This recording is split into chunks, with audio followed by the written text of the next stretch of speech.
before the terrorists would come, there should be a form of intelligence. the Nigerian military would come and disarm local population first. Yeah. They would disarm the local population. Oh, not true.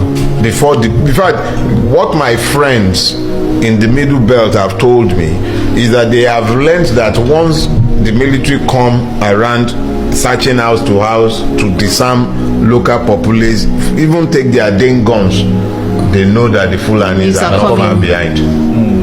That is the level of complicity that you have. So, well, then I've been vindicated. It's not just you. Somebody came to national TV, Commodore Laumi.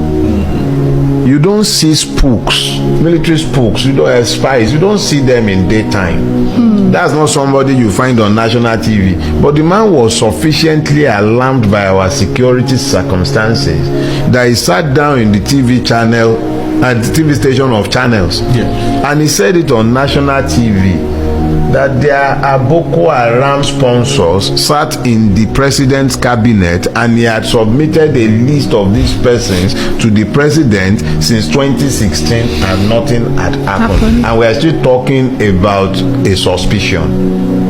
It's no longer suspicion. Kawu Baraje came out in 2022, I think. It was his 70th birthday, and he came out and he told everybody who cared to listen that they were the ones who imported Fulani terrorists into Nigeria in the lead up to the 2015 election, and that they harmed these persons that they had brought into Nigeria from 5 different Sahelian countries.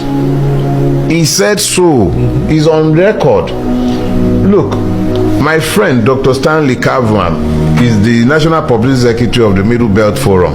He was, I think, on Arise the other day, where he said categorically, and he wasn't the first to say it, that there is a base, a militant base, terrorist base in the tri-state area, Nasarawa, Benue, and Plateau. That base is known to each and every one of our security services. That base is sometimes reinforced and resupplied by helicopters in this country, and nothing has ever happened. I don't know why. So we're no longer. Don't let's be talking about. It's no longer about suspicion. It's not a theory. It's not the fact. We should be able to call it what it is. The fact is that the Nigerian state has turned against its own citizen and is facilitating murder. Right. All right. So Nigeria supposedly became independent in 1960. This year makes it 65 years since Nigeria has been independent. Then we are old. Now, in all that time, there have been one strident call to blame the colonialists or the other, and they should be blamed, because even our foundational problems are traceable to their deeds. The system they have left without leaving.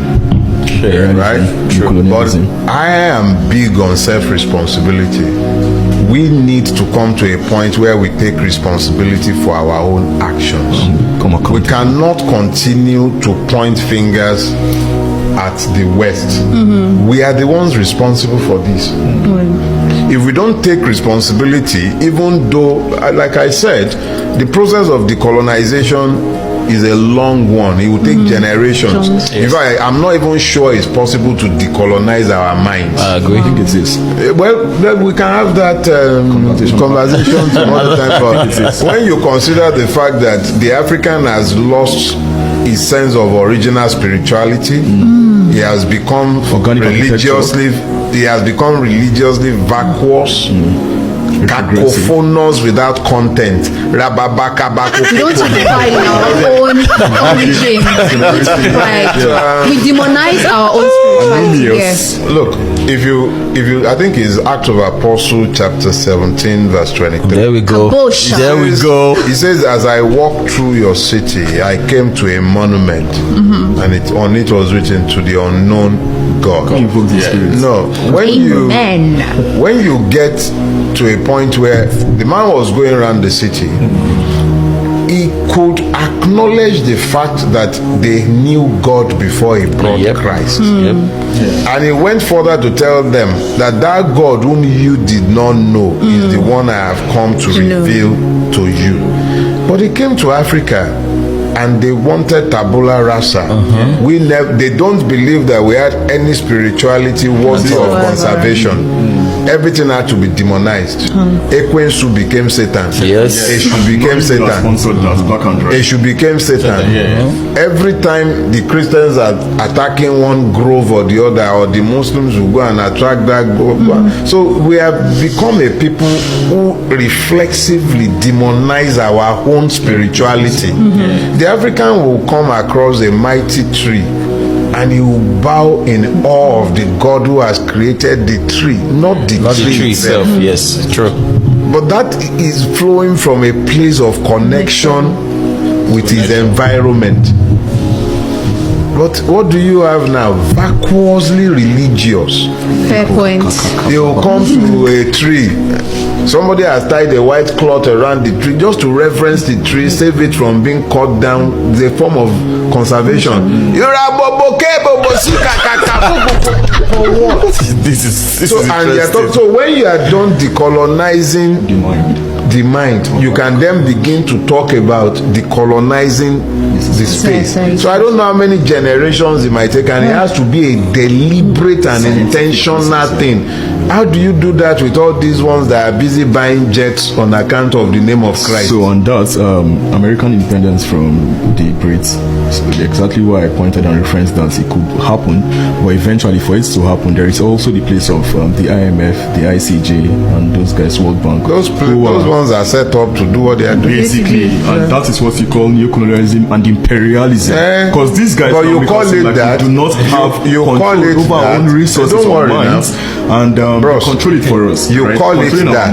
Media is the mind of society, and if media remains in the hands of those who drive propaganda, then our minds are in their hands, basically. Chairman. Yes, sir. Me and you call it neocolonialism. We know it for what it is. We call it all kinds of We call it whatever it is. We know it for what it is, but what have we ever done about it? We have to look inwards then. And how do you look inward? Draw the lines.